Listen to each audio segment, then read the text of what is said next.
મિત્રો સ્વાગત છે તમારું મારી યુટ્યુબ ચેનલ TV7 ગુજરાતીની અંદર। વાવાઝોડા એટલે કે સિસ્ટમને કારણે સમગ્ર ગુજરાતમાં અછડ થઈ છે।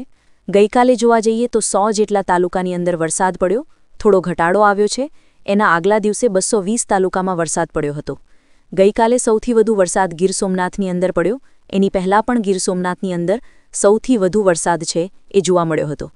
હજુ પણ આ સિસ્ટમ છે એ ગુજરાત ઉપર છે। આજનો દિવસ અને આવતીકાલનો દિવસ હજુ પણ ગુજરાત ઉપર સિસ્ટમ ટકી રહેલા।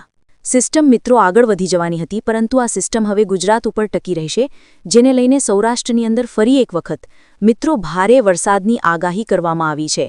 અહીંયા તમે લાઈવ જોઈ શકો છો, સિસ્ટમ હજુ મિત્રો ગુજરાત ઉપર હશે, પરંતુ ખાસ કરીને એની આજુબાજુમાં રહેલો ભેજ તમે જોઈ શકો છો, જે મિત્રો ખૂબ જ ઝડપથી મિત્રો આગળ ખેંચાઈ રહ્યો છે અને ફરતીકો મિત્રો સિસ્ટમની આજુબાજુ મિત્રો ફરી રહ્યો છે।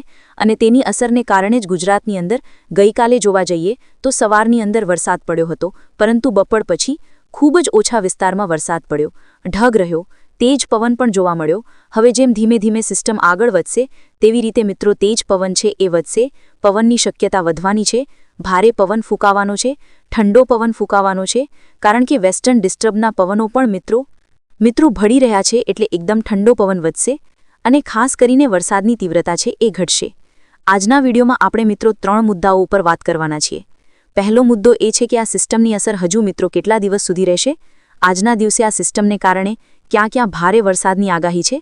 બીજી એ વાત કરશું કે ચોમાસું વિદાય ક્યારે લેશે, કારણ કે હવે મિત્રો ચોમાસું વિદાયની ખૂબ જ જરૂરી છે, કારણ કે આવા જ સમયે વરસાદ પડે તો ખેતીના પાકને વધારે નુકસાન થતું હોય છે।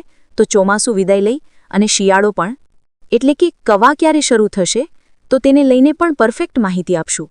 સાથે સાથે એ પણ જોશું આગામી 15 દિવસનો ડેટા, આગામી 15 દિવસ ગુજરાત માટે કેવા રહેશે, કારણ કે એક સિસ્ટમ હજી ગુજરાતમાંથી આ છે, ત્યાં જ મિત્રો બંગાળની ખાડીની અંદર બીજી સિસ્ટમ બની ચૂકી છે અને એનો ઝુકાવ પણ મિત્રો ખાસ કરીને એનો ઝુકાવ છે ગુજરાત તરફ જોવા મળી રહ્યો છે, તો તેની અસર પણ ગુજરાતમાં રહેવાની છે। સાથે સાથે હાથીઓ નક્ષત્ર પણ ચાલુ છે।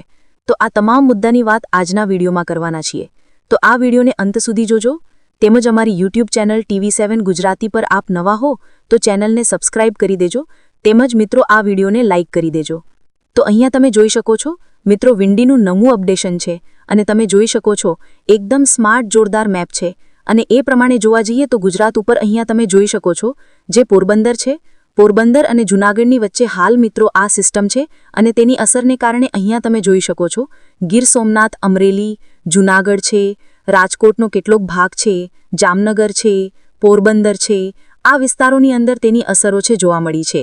બીજી આપણે વાત કરી હતી કે બંગાળની ખાડીની અંદર બીજી સિસ્ટમ બની ચૂકી છે। અહીંયા તમે જોશો એક સિસ્ટમ હજુ મિત્રો ગુજરાત ઉપર છે, ત્યાં મિત્રો બીજી સિસ્ટમ છે બની ચૂકી છે। હવે સૌપ્રથમ આપણે સિસ્ટમની અસર જોઈ લેવી, ત્યારબાદ મિત્રો વરસાદના ડેટા જોશું। તો અહીંયા પહેલા જોઈએ કે ખાસ કરીને 30 તારીખ સુધીની અંદર, એટલે કે આજના દિવસ સુધીમાં સિસ્ટમ છે થોડીક જ મિત્રો 24 કલાક દરમિયાન હલે છે, અને તમે જોઈ શકો છો કે ખાસ કરીને અહીંયા મિત્રો જે જૂનાગઢની સેજ બાજુમાં હતી તો ખાસ કરીને પોરબંદર સુધી ગઈ છે, એટલે કે વધારે ખસતી નથી।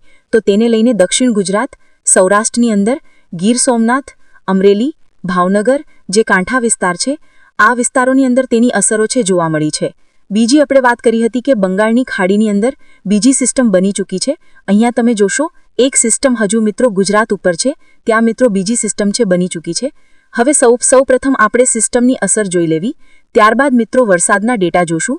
તો અહીંયા પહેલા જોઈએ કે ખાસ કરીને 30 તારીખ સુધીની અંદર, એટલે કે આજના દિવસ સુધીમાં સિસ્ટમ છે થોડીક જ મિત્રો 24 કલાક દરમિયાન હલે છે, અને તમે જોઈ શકો છો કે ખાસ કરીને અહીંયા મિત્રો જે જૂનાગઢની છે જ બાજુમાં હતી તો ખાસ કરીને પોરબંદર સુધી ગઈ છે, એટલે કે વધારે ખસતી નથી।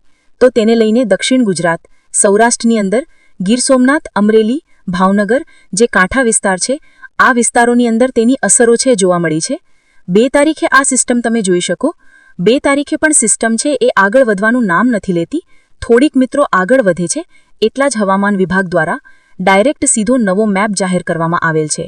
અને 3 તારીખે તમે જોઈ શકો 3 તારીખે સાંજ સુધીની અંદર આ સિસ્ટમ મિત્રો ખાસ કરીને આગળ વધે, અને અહીંયા તમે જોઈ શકો છો ખાસ કરીને થોડીક આગળ, એટલે કે સતત 4 દિવસ સુધી આ સિસ્ટમ છે એ ખાસ કરીને તેનું મિત્ર કારણ એ હતું કે ખાસ કરીને બંગાળની ખાડીમાં એક સિસ્ટમ બની રહી હતી, અને આ સિસ્ટમનો મિત્રો ટ્રેક છે એ કોઈ હતો નહીં, એટલે કે તેની હિસાબે આ સિસ્ટમની જે ધક્કો લાગવો જોઈએ તે મિત્રો ધક્કો લાગી રહ્યો નથી, એટલે કે હજુ પણ આ સિસ્ટમ છે એ દિશા બદલી શકે છે અને ખાસ કરીને તેનો ટ્રેક બદલાઈ શકે છે.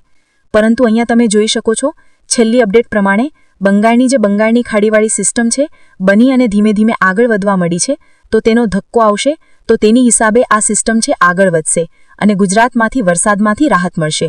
અને ત્યારબાદ મિત્રો જોઈ શકો છો કે બીજી સિસ્ટમ છે તેની વાત કરી લેવી કે બીજી સિસ્ટમ છે એ મિત્રો એટલી બધી જોરદાર નથી બની અને વિખાઈ જાય છે, પરંતુ તેની હિસાબે તેની સાથે આવેલા ભેદને કારણે અહીંયા તમે જોઈ શકો છો સમગ્ર ગુજરાત છે, સૌરાષ્ટ્રની અંદર છે, દક્ષિણ ગુજરાત છે, ઉત્તર ગુજરાત છે, મધ્ય ગુજરાત છે, આ વિસ્તારોની અંદર આદરનો વરસાદ એટલે કે બપોર પછી હાથિયાનો ગાજવીજ સાથે કડાકા ભડાકા સાથે વરસાદ જોવા મળશે. અને આ જોવા મળશે છેક મિત્રો ખાસ કરીને 8 અને 9 તારીખ સુધી. 9 તારીખ પછી હવે કોઈ બંગાળની ખાડીની અંદર પણ સિસ્ટમ નથી. આ સિવાય અરબી સમુદ્રમાં એક સિસ્ટમ છે એ પણ મિત્રો નબળી પડી અને વિખાઈ જશે અને તમે જોઈ શકો છો આ બાજુથી ઉપરથી આપણે કવા કહીએ છીએ એટલે કે ઠંડા પવનો છે આવવાના શરૂ થઈ જશે, જેને લઈને મિત્રો ચોમાસું વિદાય લઈ લેશે. એટલે કે આગામી 10 તારીખથી ગુજરાતમાંથી સંપૂર્ણ રીતે ચોમાસું વિદાય લઈ લેશે. આ બાજુ 11 તારીખે મુંબઈમાંથી, 12 તારીખે ની વાત કરીએ તો સમગ્ર મહારાષ્ટ્રમાંથી, 13 તારીખે તમે જોઈ શકો એકદમ ક્લીન 13 તારીખ સુધીની અંદર મિત્રો મહારાષ્ટ્ર, આંધ્રપ્રદેશ અને લગભગ 14 તારીખની આસપાસથી પણ ચોમાસું વિદાય લઈ લે તેવા સંકેતો મળ્યા છે. એટલે કે આ સિસ્ટમને કારણે અટકેલું હતું તે મિત્રો હવે ચોમાસું વિદાય લઈ લેશે. હવે વાત કરીએ પવનની ઝડપ મિત્રો કેવી રહેવાની છે. આજના દિવસની વાત કરીએ તો પવનની ઝડપની વાત કરીએ કે સિસ્ટમ છે એ મિત્રો ખાસ કરીને 3 દિવસ સુધી હલવાનું નામ લેતી નથી. તો અહીંયા તમે જોઈ શકો છો ગીર સોમનાથ, વેરાવળ એની આજુબાજુના જ્યાં જ્યાં વાવાઝોડાની અસર છે ત્યાં 73 કિલોમીટર એટલે કે ભારે તેજ પવન ફૂંકાઈ શકે છે. દક્ષિણ ગુજરાતમાં પણ તેજ પવન ફૂંકાઈ શકે છે, જેને લઈને જોવા જઈએ તો કેટલાક વિસ્તારોની અંદર ટાઢોળા જેવું વાતાવરણ છે એ જોવા મળવાનો છે. વરસાદ ઓછો જોવા મળશે પરંતુ પવન છે એની ગતિ વધારે જોવા મળશે કરવાની છે, જેની અંદર સૌરાષ્ટ્રની અંદર, દક્ષિણ ગુજરાતની અંદર પવનની ઝડપ છે વધારે રહેવાની છે. અને તમે જોઈ શકો છો એવરેજ છે 50-60 કિલોમીટરની આસપાસ છે આની ઝડપ રહેવાની છે. અને ત્યારબાદ મિત્રો આ વાવાઝોડું આગળ વધી અને તમે જોઈ શકો છો ખાસ કરીને દૂર જવાનું છે અને ત્યાં જઈ અને વધારે મજબૂત બને વિખાઈ જાય તો એ હવે ગુજરાત ઉપર કોઈ ખતરો નથી. હવે વાત કરીએ કે આજના દિવસે વરસાદ છે એ ક્યાં ક્યાં પડી શકે છે. તો અહીંયા તમે જોશો સમગ્ર ગુજરાતની અંદર આમ તો વરસાદની આગાહી છે, જેમાં સૌરાષ્ટ્રની અંદર ખાસ કરીને અમરેલી, ભાવનગરની અંદર ખૂબ જ ભારે વરસાદને લઈને આગાહી છે. બાકી તમે જોઈ શકો છો ખાસ કરીને કોઈ જગ્યાએ મોટી વરસાદને લઈને આગાહી નથી. છૂટાછવાયા વિસ્તારમાં સાર્વત્રિક હળવો વરસાદ જોવા મળશે. આપણે મિત્રો જિલ્લા વાઇઝ પણ વાત કરશું. આ સિવાય તમે જોઈ શકો છો 1 તારીખે થોડીક વધારે ગાજવીજ સાથે કડાકા ભડાકા સાથે વરસાદ જોવા મળી રહ્યો છે. 2 તારીખે કચ્છની અંદર અને ખાસ કરીને દ્વારકાની અંદર વરસાદની આગાહી છે. 3 તારીખે પણ મિત્રો ખાસ કરીને કચ્છ અને સૌરાષ્ટ્રની અંદર વરસાદની આગાહી છે. ત્યારબાદ મિત્રો વરસાદની આગાહી નથી. 5 તારીખે ફરી એક વખત મિત્રો જે બીજી સિસ્ટમ હતી તેનો લોકલ ભેજને કારણે વરસાદ પડશે. બાકી મિત્રો ક્યાંય પણ વરસાદને લઈને આગાહી નથી. અને 10 તારીખથી ચોમાસું વિદાય લઈ લેશે. હિમાલયની અંદર તમે બરફવર્ષા પણ અહીંયા તમે જોઈ શકો છો. આ બરફવર્ષા છે, સ્ટાર છે એ બરફવર્ષા છે. તો બરફવર્ષાની શરૂઆત થઈ ગઈ છે. હવે મિત્રો જોઈએ ગુજરાત હવામાન વિભાગની અને ભારતીય હવામાન વિભાગની આગાહી. અહીંયા તમે જોઈ શકો લો પ્રેશરનો ઝુકાવ મિત્રો ઓમાન તરફ છે, એટલે કે એ બાજુ જતું રહેશે. પરંતુ સૌથી મોટી અપડેટ આપણે એ જોઈ કે આ વાવાઝોડું ધીમે ધીમે હવે મિત્રો ખાસ કરીને નબળું પડી રહ્યું છે, પરંતુ તે ગુજરાત ઉપરથી જતું નથી. આ સિવાય 29 તારીખે ચોમાસું છે એ સિસ્ટમને કારણે અટકેલું છે, પણ 30 તારીખે પણ તેજ ભારે પણ જોવા મળશે.